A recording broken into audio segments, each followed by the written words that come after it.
Brought to you by TechnoSpark 20 series smartphones.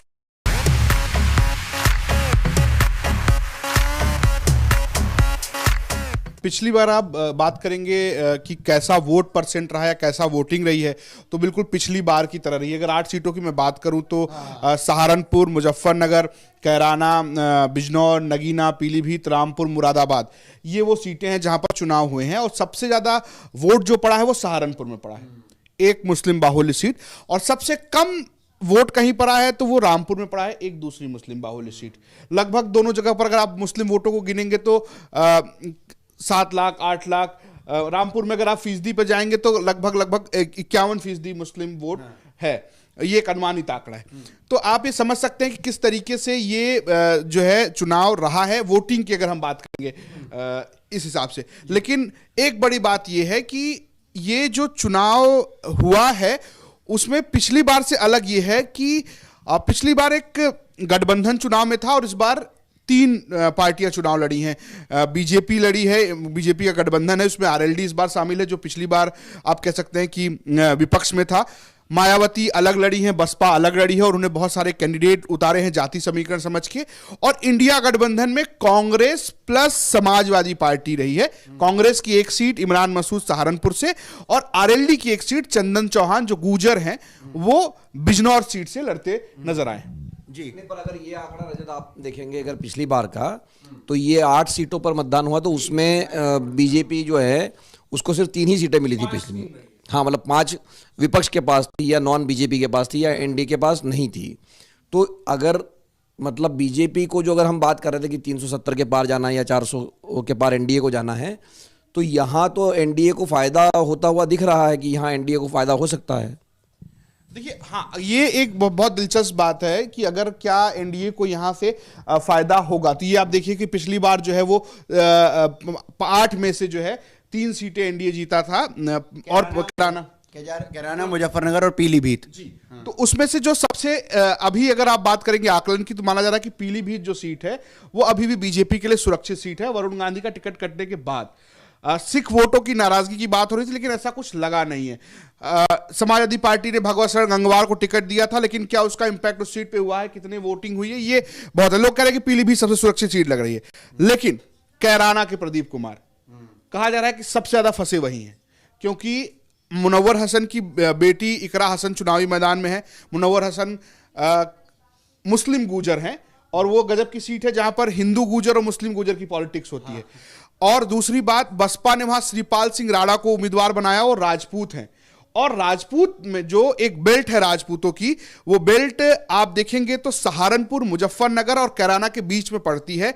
लगभग 2.25 लाख तक vote है ठाकुरों की, उसको ठाकुर चौबीसी कहते हैं। कई खापे हैं और उसमें एक सोम खाप है जिसके संगीत सोम है। संगीत सोम ने आज जब उनसे वोट देने के बाद पूछा गया कि किसको वोट दिया, तो उन्होंने मतलब एक तरीके से उन्होंने कहा कि विकास पे इस पे वोट दिया। बोले ठाकुर नाराज हैं, तो उन्होंने बड़ा व्यंग बोला कि अच्छा नाराज हैं क्या जी, हम पूछ के आते हैं। बोले वोट देने नहीं आ रहे हैं। बोले हाँ, खेत में कर रहे होंगे, गेहूं कटाई चल रही है। और ये बात जो है 3 बजे की है। तो ठाकुर बूथ जो है वो खाली रहे और ये कहा जा रहा है कि 10 से 12% ठाकुर जो है वो अलग अलग इलाकों में, जैसे कि माना जा रहा है कि सहारनपुर में इमरान मसूद ने 10 से 12% ठाकुर अपने पक्ष में वोट करा लिए हैं। श्रीपाल सिंह राणा ने कैराना में 10 से 12% करा लिए हैं, जिसका नुकसान प्रदीप चौधरी को है। दूसरी बात, कैराना की बात कीजिए तो मृगांका का परिवार या आप कहिए कि जो गुर्जर वहां पे चुनाव लड़ते थे उनके बाहर होने की भी एक नाराजगी है।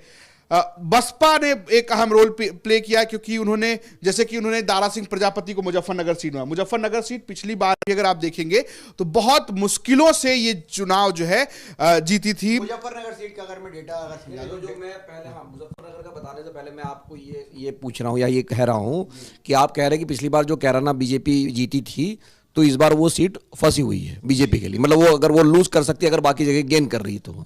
नहीं, देखिए, जो जहां जैसे कि गेन कर सकती है, जो कह रहे हैं कि मुरादाबाद जो पिछली बार विपक्ष हार गया था, मतलब सत्ता पक्ष बीजेपी हार गई थी, वो इस बार गेन कर सकती है, ये माहौल है। रुचि वीरा का चुनाव फंस गया क्योंकि मुसलमानों की वोटिंग नहीं हुई।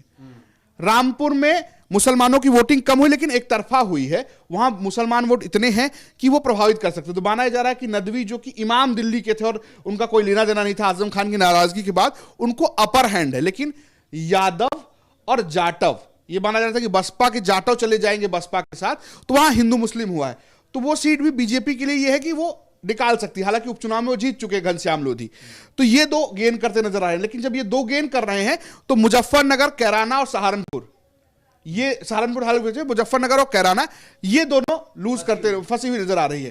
पर बिजनौर जो कि एक सीट और थी उनके पास, वो आरएलडी के आने से उसको चंदन चौहान जो है वो एक अपर हैंड पर अभी हैं। नगीना की सीट जो है वो विपक्ष के पास थी, वही फंसी हुई है। तो अब फंसी हुई सीटों की संख्या ज्यादा है, कहीं दलित और कहीं मुसलमान। तो अगर ये दोनों वोटिंग इधर बढ़ गई तो बीजेपी इसमें गेन करती नजर आएगी। पर जो फंसी हुई सीट का एक मतलब तो ये भी है ना रजत, की अगर जो सीटें फंसी हुई है वो बीजेपी के पक्ष में भी जा सकती है। तो ये मतलब मैं एक बात कह रहा हूँ कि पिछली बार अगर वो 5 और 3 का स्कोर था या 3 और 5 का स्कोर था, अगर आप जैसे देखिए, तो ये सारे भी सीटें एक तरफ जा सकती है। नहीं, ये सारी सीटें एक तरफ जा सकती हैं और ये भी हो सकता है कि उल्टा हो जाए, जैसे कि पिछली बार 5-3 था, इस बार 3-5 हो जाए, मतलब 3 विपक्ष के साथ चला जाए और 5 जो है वो बीजेपी के साथ चला जाए। तो अभी इसमें बहुत हवा के बाद, क्योंकि चुनाव बहुत ठंडा रहा है यूपी में, एक बड़ी दिलचस्प बात ये रही कि मोदी के चेहरे पर, प्रधानमंत्री नरेंद्र मोदी के चेहरे पर उस तरीके का चुनाव नहीं हुआ है। जो चुनाव हुआ है वो बहुत प्रत्याशियों के, जातियों पे, नाराजगियों पे। बात कर रहे थे आपके आने से पहले कि अगर चुनाव ठंडा हुआ है तो मतदान का जो प्रतिशत है उसमें तो वो ठीक ठाक दिख रहा है कि मतदान, मतलब मैं सीट पर नहीं बात जा रहा हूँ, लेकिन मतदान वैसा ही हुआ जैसे पहले हुआ था। नहीं, ये जो ठंडा कहा जा रहा है सर, इसका एक दिलचस्प बात ये है कि ठंडे का मतलब ये नहीं है कि लोगों ने मतदान नहीं किया है, लोग बहुत वोकल होकर मतदान नहीं किए। जैसे कि ये होता था कि नहीं मुसलमान जो है वो जाके, जैसे सहारनपुर की बात है, सहारनपुर में लोग अभी भी ये प्रिडिक्ट नहीं कर पा रहे कि क्या सारे मुसलमान इमरान मसूद के साथ चले गए हैं, क्योंकि उनके सामने जो माजिद अली हैं वो गड़ा मुसलमान है। तो क्या हुआ, मुसलमान उनके साथ, तो जो एक वोकल होता था कि एक वोकल है कि नहीं मोदी के नाम पे पूरे हिंदू एक हो गए हैं और हिंदुओं के सामने मुसलमान खड़े, वैसा चुनाव नहीं हुआ है। चुनाव बहुत ही साइलेंट वोटिंग हुई, आप ये कह सकते हैं कि कोई वोकल नहीं है कुछ जातियों को छोड़ के कि वो बीजेपी या समाजवादी पार्टी या कांग्रेस के साथ जाते नजर आ रहे हैं। मतलब मोटे तौर पर अगर मैं एक लाइन में कहूँ तो इंटरेस्ट लेकर जो है चुनाव को नहीं देखा जा रहा है, लेकिन चुनाव का जो मत प्रतिशत है वो ठीक ठाक है। मैं कहूँगा कि जलीश भाई इसको स्क्रीन को चेंज करते हैं और दूसरे राज्य पर आते हैं, बिहार पर आते हैं। बिहार में जो मिला के जो स्कोर रहेगा, इसका मतलब ये है कि बीजेपी के पास अभी भी यहाँ स्कोप बना हुआ है, क्योंकि 5 सीटें यहाँ वो जीत सकते हैं। मतलब मैं कह रहा हूँ जो हम 370 के टैली की बात कर रहे थे, तो यहाँ स्कोप है कि भले ही वो 5 सीटें गेन न करें, लेकिन 2 सीटें वो गेन कर सकते हैं, या अगर बुरा से बुरा हुआ तो वापस 5-3 का स्कोर हो सकता है। 3 सीटें ही रह जाएं। हाँ, मैं गिना देता हूँ। जैसे देखिए कि आप ये देखिए कि हो सकता है मुरादाबाद, पीलीभीत और बिजनौर, ये मान के चल सकते हैं कि अगर बुरी स्थिति होती है तो बीजेपी ये 3 कर सकती है, और अगर बहुत बुरी होगी तो वो 2 पहुंच जाएगी, यानी 1 का नुकसान होता है। और अगर बीजेपी अच्छा करती है तो वो फिर 6-1, 6-2, 5-3 ये संभावना सकती है। तो बीजेपी के पास स्कोप ज्यादा है गेन करने का। तो वही जो बात है कि अगर ये 370 के पार जाना है, और ये चूंकि बीजेपी की सीटें अपनी, मतलब ये कोई यहाँ पर ज्यादा एलाइज का रोल है नहीं आरएलडी के अलावा, जो मैं कह रहा हूँ, तो ये बात जो है वो दोनों तरफ अभी भी खुली हुई है।